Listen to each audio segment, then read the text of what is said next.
Hi card making friends, it's Sandi here. Welcome back. Today I have a BetterPress and Stencil video to share with you today. We're going to be making this pretty card using some new products from Alex Syberia Designs. We have the Hugs in Bloom, and this is a BetterPress. It's got the flowers and the sentiment. There's also dies, and there's a layered coordinating stencil set. So much fun! Can't wait.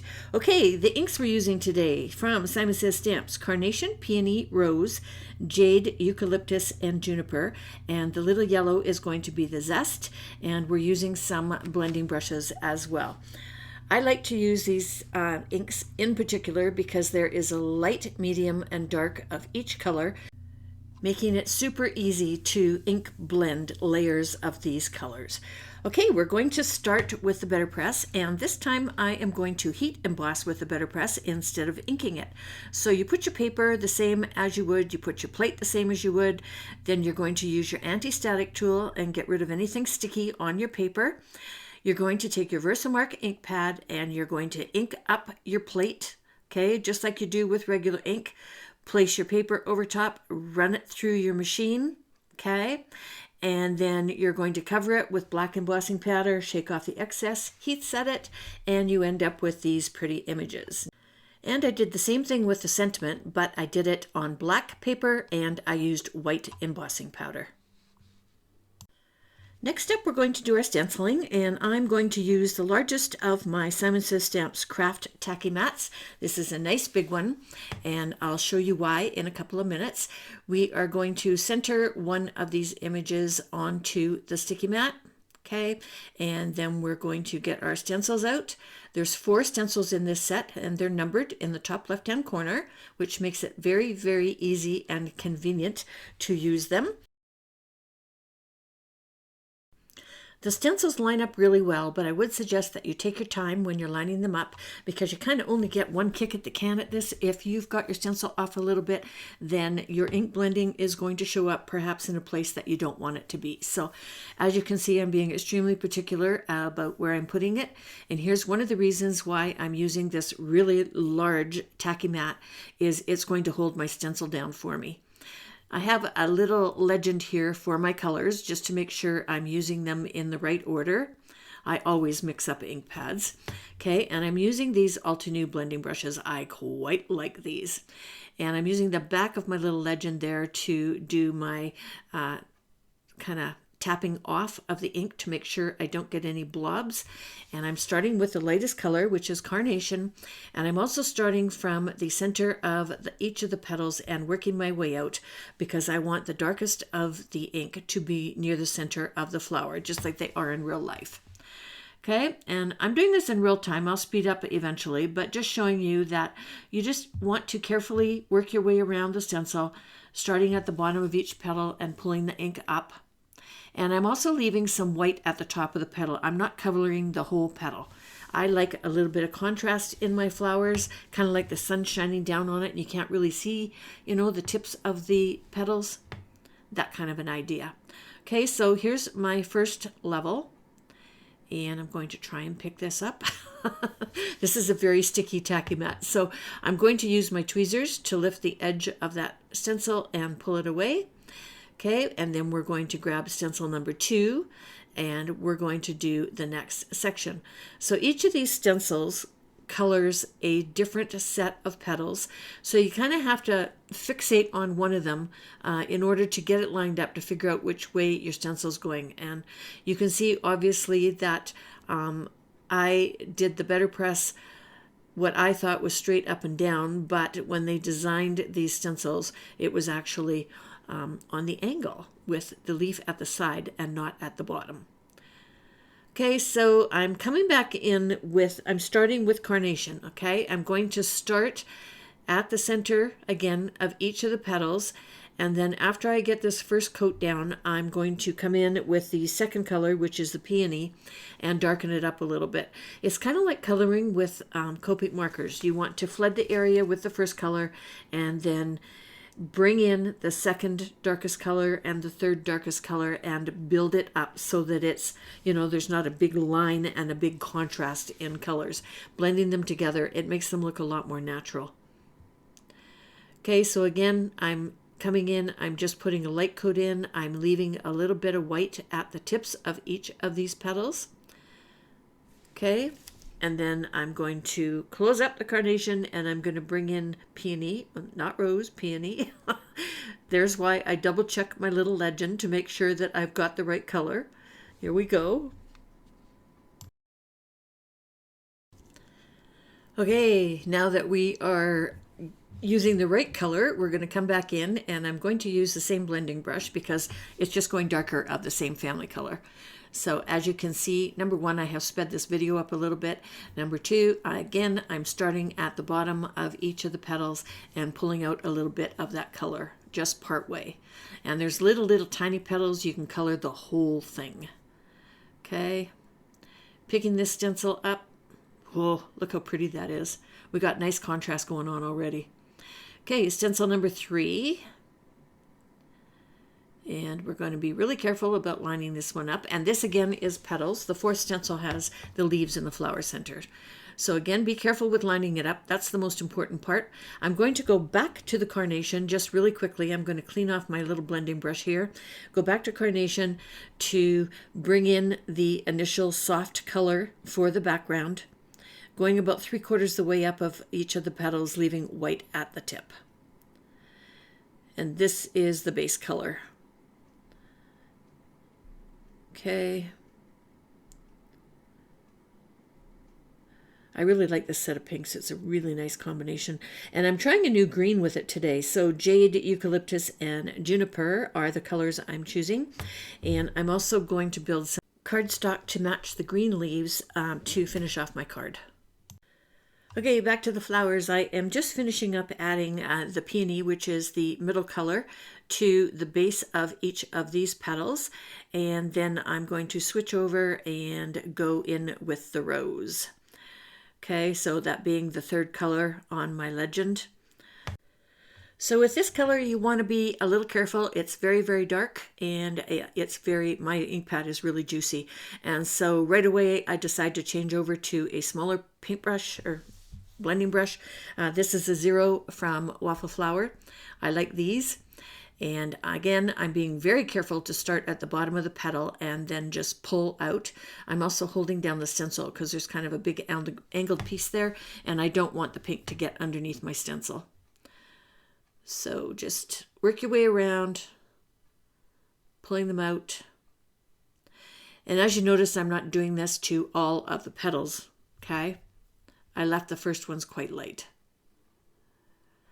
I cleaned off my brush and I am using it to blend those colors together a little bit so that the darkest color doesn't look quite so blobby in the bottom of the petals. It was kind of getting there.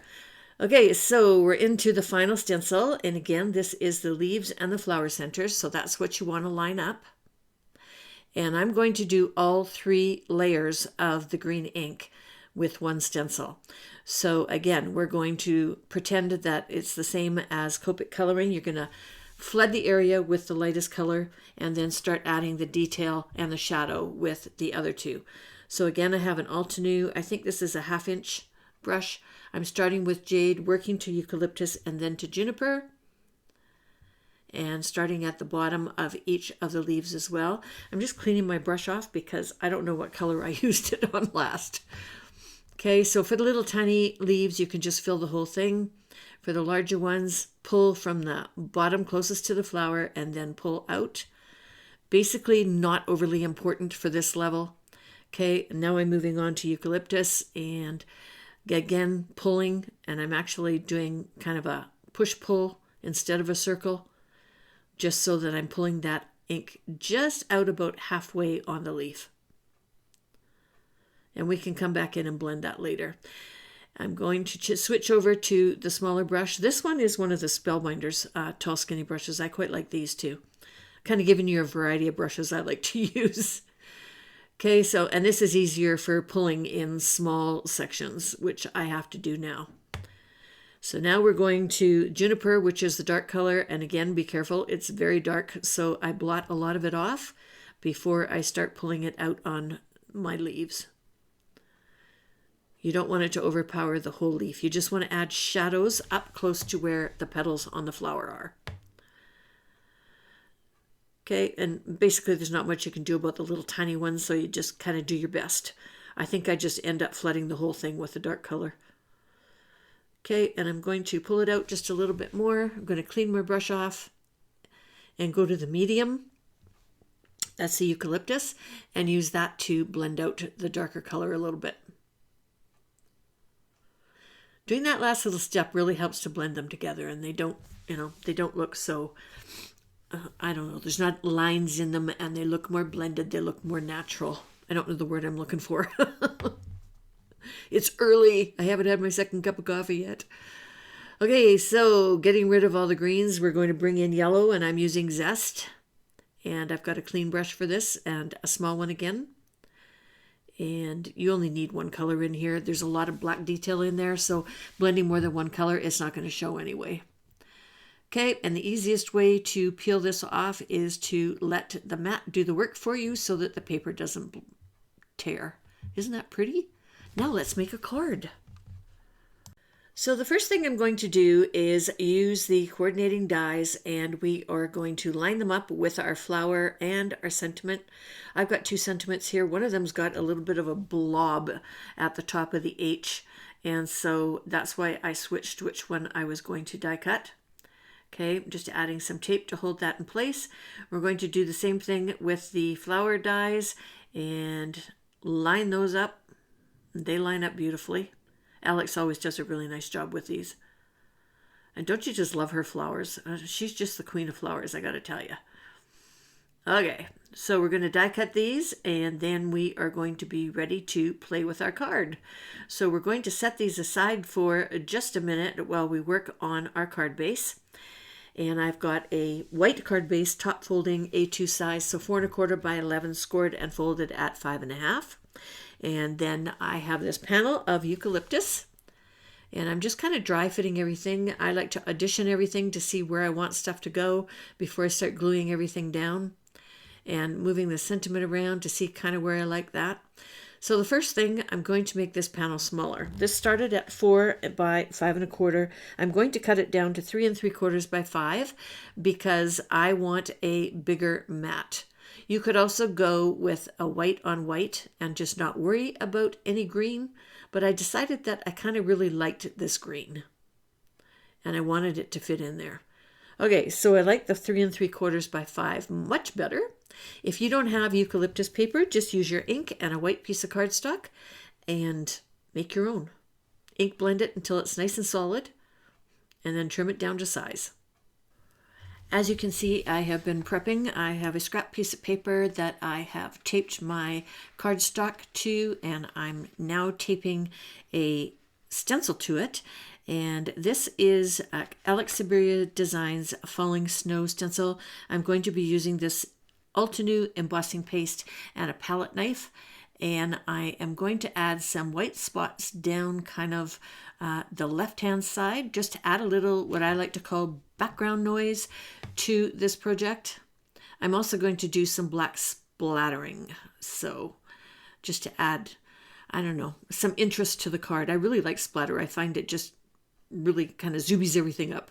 Okay, make sure you clean your knife right away, and I like to store my embossing paste inside a Ziploc bag just so that it lasts, and that bottle happens to be over 2 years old, so it's still wonderful. You also want to clean your stencil right away. Okay, so I will run and do that and be right back. I want to add splatter to my art piece as well, so what I'm going to do is I'm going to attach it to the card base or the card front with skinny little pieces of foam squares that I have cut apart. And I don't normally do this, but normally I put my whole card together and then splatter.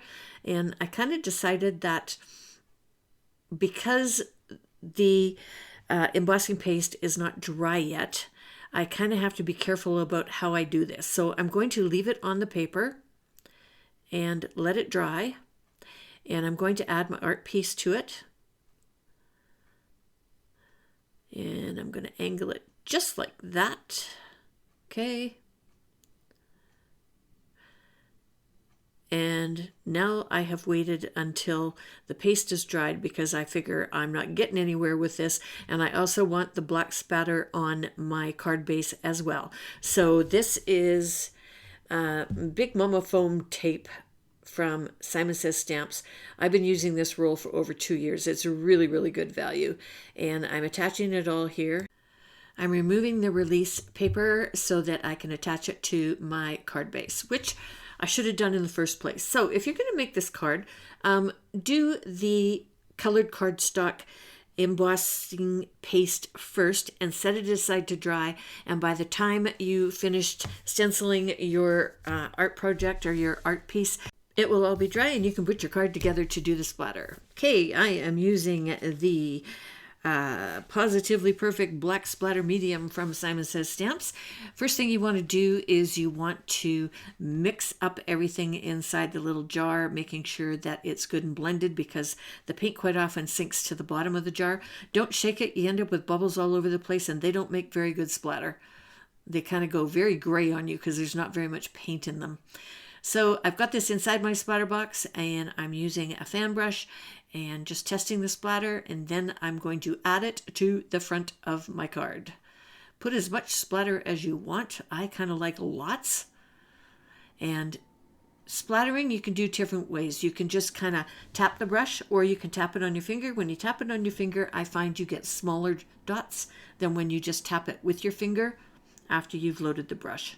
So get a mixture of big and small. That also adds more interest to your card. Okay, so I went and had lunch and let this dry. Now I'm ready to add my sentiment, and this is my Achilles heel. I can never figure out where to put sentiments down. I hate putting them over top of the flowers that I've just made. I really, really, really do hate doing that. So I keep trying, but I keep not liking it. So I have all the tape on the back. I'm going to take this one piece off because the end of the sentiment where the S is on the hugs is overlapping my flower and I want this to lay flat. So I removed it so that it would, and I've decided to tuck this down in the bottom left-hand corner. Now I'm happy with that. Pee! Okay, I love this. All done. Didn't it turn out nice? So this is the third card I've made this week with the new Alex Syberia Designs release, and I've been having a lot of fun with this. Everything I have used today is linked underneath. There's also a link over to my blog where you will find all of the products, all the cutting instructions, etc. for today's project. And here are a couple more cards that I made this week with her products. If you enjoyed my video today, please consider giving me a thumbs up and sharing it with your friends. And stay tuned. I have linked up a couple more videos I think that you might like.